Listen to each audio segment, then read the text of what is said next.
think about a psychopath that you might know.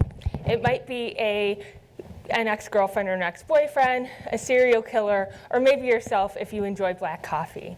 But what is psychopathy?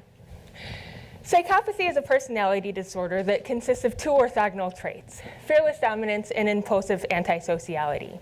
Fearless dominance consists of traits associated with a resistance to fear and anxiety, as well as a charismatic and dominant personality. Whereas impulsive antisociality is associated with alienation, aggression, and detached behaviors.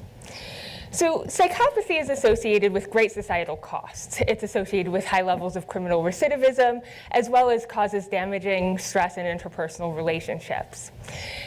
And it's a very difficult disorder to treat. But in order to treat psychopathy, we must first understand how and why it begins, as well as the biological factors involved with the disorder.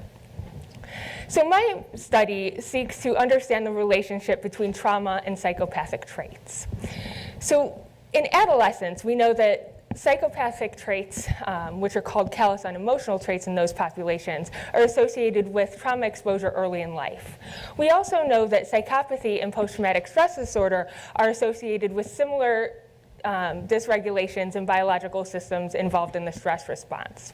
So I'm going to test this by running my participants through a conditioned fear protocol that involves actual shock.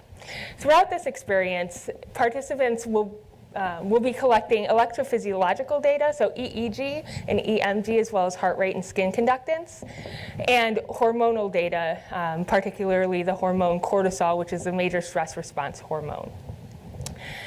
And we expect that psychopathy will be associated with a blunted reaction to stress.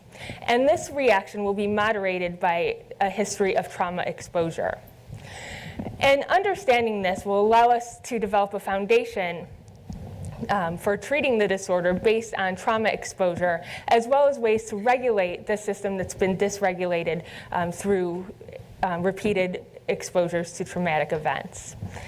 Thank you for your time.